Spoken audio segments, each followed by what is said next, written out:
विदेश मंत्री एस जयशंकर इन दिनों लंदन के दौरे पर गए हुए हैं और इस दौरान उन्होंने जम्मू कश्मीर में शांति स्थापित करने को लेकर किए गए भारत सरकार के प्रयासों पर चर्चा की। साथ ही उन्होंने कहा कि पीओके के मिलने के साथ ही कश्मीर मुद्दा पूरी तरह से खत्म हो जाएगा। इस मुद्दे को लेकर हमारे संवाददाता आनंद कुमार सिंह ने बीजेपी के राष्ट्रीय महासचिव और प्रभारी जम्मू कश्मीर तरुण चुग से खास बातचीत की है। हमारे साथ बात करने के लिए बीजेपी के राष्ट्रीय महासचिव और प्रभारी जम्मू कश्मीर तरुण चुग साहब है। सर, विदेश मंत्री ने जो बड़ा बयान दिया है पीओके को लेकर, पीओके हमारा है और उसको हम दे दें तो सीधे तौर पर पीओके का मसला, कश्मीर का मसला हल हो जाएगा। कैसे देखते हैं आप? जम्मू कश्मीर में धारा 370 और 35 से जाने के बाद जम्मू कश्मीर में स्थायी शांति, स्थायी खुशहाली और विकास की नई गाथा लिखी गई। जम्मू कश्मीर की जनता ने प्रधानमंत्री मोदी के विजन पर आगे आकर वोट दिया है। पंचायत हो, बीडीसी हो, डीडीसी हो, चाहे विधानसभा हो, चाहे लोकसभा, जहां पर बायकाट की राजनीति होती थी, आज वहां भारी पोलिंग हो रही है। जहां सन्नाटा होता था, वहां आज विश्व स्तर के G20 के कार्यक्रम हो रहे हैं, योगा दिवस का कार्यक्रम हो रहा है। जम्मू कश्मीर ने एक नई यात्रा तय की है।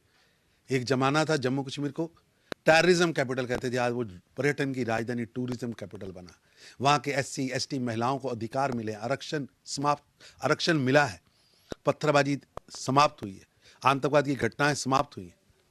पूर्ण जम्मू कश्मीर भारत का अंग है, था और रहेगा। ये हमारी प्रतिबद्धता है दोनों सदनों का एवं प्रधानमंत्री नरेंद्र मोदी जी के नेतृत्व में। हम सबका संकल्प है, हम सबकी प्रतिज्ञा है, ये पूरे देश की प्रतिज्ञा है। सर, एक सवाल और, जम्मू कश्मीर विधानसभा चुनाव के बाद जब सब सदन बैठा है तो सदन में एक डिप्टी सीएम ने एक बड़ा बयान दिया है, राजा हरीश सिंह को सीधे तौर पर गद्दार करार दिया। सर, अब्दुल्ला, मुफ्ती एवं गांधी नेहरू परिवार ने समय समय पर और हर समय पर जम्मू कश्मीर की जनता की भावना और राष्ट्रीय एकता अखंडता की भावना पर गहरी चोट की है। एक ग्रेट रिफॉर्मर, एक लेजेंड नेशनलिस्ट, एक राष्ट्रभक्त के ऊपर ऐसे अपशब्द कहना, बेहुदा अमर्यादित भाषा का प्रयोग करना, यह घोर निंदनीय, कष्टदायक है। असल में NC व PDP और गांधी नेहरू परिवार कांग्रेस कश्मीर में हिंदुओं के नरसंहार के इतिहास को छुपाना चाहते हैं। कौन था जब नरसंहार हो रहा था, जब पलायन हो रहा था, कौन था मुख्यमंत्री? अब्दुल्ला साहब थे। देश का गृह मंत्री कौन था? मुफ्ती साहब थे। जगमोहन को उठाने के लिए धरने पर कौन बैठा था? राहुल गांधी के पिता राजीव गांधी जी धरने पर बैठे थे। असल में PDP, NC और कांग्रेस के नेताओं को इतिहास पढ़ना चाहिए। 1931 में राउंड टेबल कॉन्फ्रेंस में भारत की आजादी के लिए सबसे पहले आवाज लेजेंड महाराजा हरि सिंह ने उठाई थी।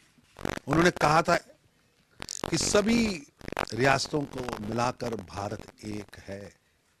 भारत की कण कण भूमि भारत की अपनी भूमि है और एक भारत श्रेष्ठ भारत की कल्पना उन्होंने 1931 की राउंड टेबल कॉन्फ्रेंस में रखी थी। पर मेरे NC, PDP और कांग्रेस के नेता इटली का चश्मा और पाकिस्तान का भोंपू जब छोड़ेंगे तो उन्हें देशभक्तों के किए हुए काम स्पष्ट दिखेंगे। सर, आखिरी सवाल मेरा मणिशंकर अय्यर को लेकर है। उन्होंने राजीव गांधी को लेकर जो बयान दिया, आपने सुना होगा, इस पर आपको क्या कहना है? हम तो दशकों से कह रहे हैं कि गांधी नेहरू परिवार ने नौसिखिए नलायक नेताओं को देश की सत्ता पर परिवारवाद के सहारे थोपा था और ये प्रयोग भ्रष्टाचार, अलगाववाद और भारत की समस्याओं को बढ़ाने के लिए काम आया, जिससे देश को भारी नुकसान का सामना करना पड़ा। 1984 का सिख कत्ल गारत, कौन था प्रधानमंत्री? 1999 कश्मीरी पंडितों का पलायन, कौन था धरने पे? बोफर्स तोपों की दलाली में कौन लिप्त था? यूनियन कार्बाइड भोपाल गैस कांड में किसने छुपाने का प्रयास किया? किसने दोषियों को भगाने का काम किया? दुर्भाग्य है, लेकिन उस समय पूरे विश्व में यह धारणा थी कि देश का प्रधानमंत्री कार्यालय विदेशी दलालों का अड्डा बन चुका है और राजीव गांधी जी ने भारत के सदन के अंदर खड़े होकर वंचितों के आरक्षण का विरोध किया था। हम तो दशकों से कह रहे हैं, पर अब उनके घनिष्ठ मित्र, कैबिनेट के उनके वरिष्ठ साथी, कांग्रेस के वरिष्ठ नेता, राहुल गांधी के तथाकथित गुरु मणिशंकर अय्यर जी ने भी सच बोला है, चाहे देरी से ही सही। पर अभी भी कांग्रेस की मानसिकता उसी स्तर पर है। कांग्रेस अब भी गांधी नेहरू परिवार के नौसिखिए नालायक नेताओं को देश पर थोप रही है। हमसे बात करने के लिए शुक्रिया सर। कैमरामैन आकाश के साथ मैं आनंद कुमार सिंह, न्यूज इंडिया, दिल्ली। चलिए इस बुलेटिन में इतना ही। नमस्कार।